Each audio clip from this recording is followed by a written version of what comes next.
This is an Atwater Kent Model 33 chassis. I've just been doing a little clean-up on and checking the components out.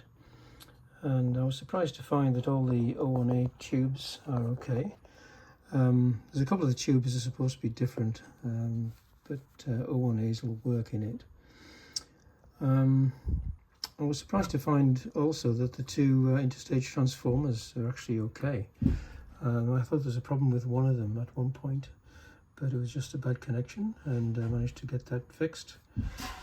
Checked out the grid leak. The grid leak was open circuit, so I just put in a 2 mega ohm resistor just under the grid leak resistor there. You can just see it between the tube and the coils.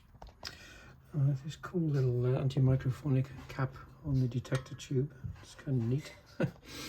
Anyway, I've got it coupled up to an RB3 power supply, and also to an Atwater Kent Model H speaker, which I rewired. It didn't have any wire on it, so I put a bit of period wire onto it, and a couple of sort of period pin connectors on the phones jack on this. It's not supposed to be a speaker, it's supposed to be phones on this set. I have got some high impedance phones, but I haven't got them wired up at the moment. So I've got the speaker on there. I figured out what wires what. They've all faded with age. They're all supposed to be different colours. So I just labelled them what they're actually supposed to be connected to. And power's on. And this is the on-off switch.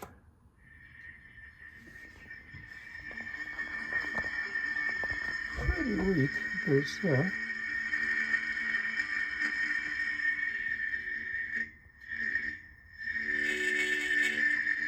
Sounds a bit distorted through the speaker.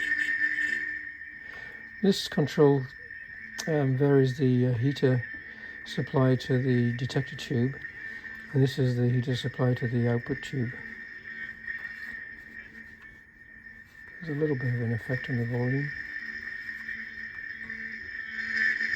The detector's got the most control. Let's see if any of the stations got it.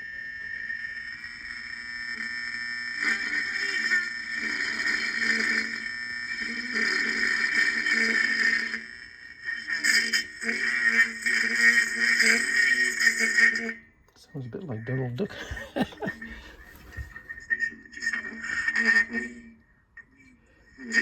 That could be a problem with the driver and the speaker, actually.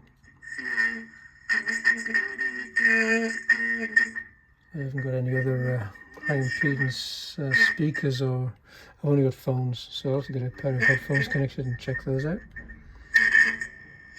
But the tuner section of the radio is working okay. It's picking up several stations. There's a very faint one just there.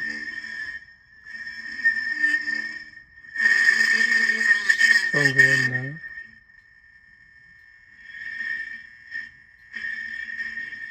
Three. Faint one there.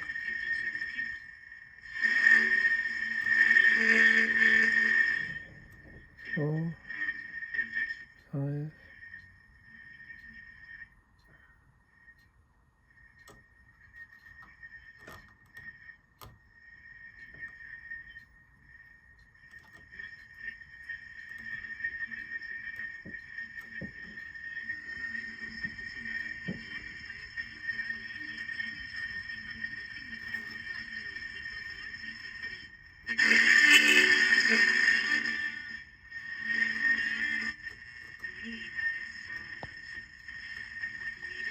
Yeah, too much distortion. So I'll try to do a different speaker if I can find a high impedance one. I don't think I've got any left here. I got rid of them all. But I think I've got a couple of pairs of high impedance phones I'll try with it. But anyway, it's actually working, which is good news. All the tubes tested good. All got a GM of about between 800 and 1000, which is good for O1As. Yeah, so I was pretty pleased. I actually found a couple of interstage transformers. These are for radiola 3. This one's a good one. I've got a one that's not good over there as well. This one's a brand new one, and I would have probably tried to insert this in the can if possible, otherwise I'd have mounted it somewhere in the receiver. But anyway, didn't need it. The interstage transformers are working good.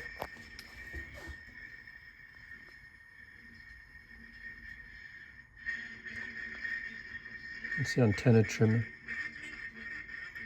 I've got it coupled to an indoor active mag loop antenna.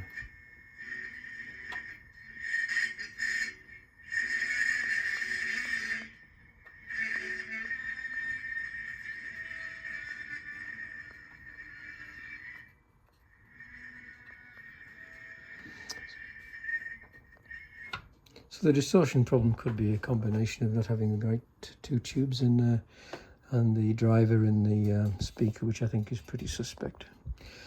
All right, so there we go. Atwater Kent Model 33 from about 1927.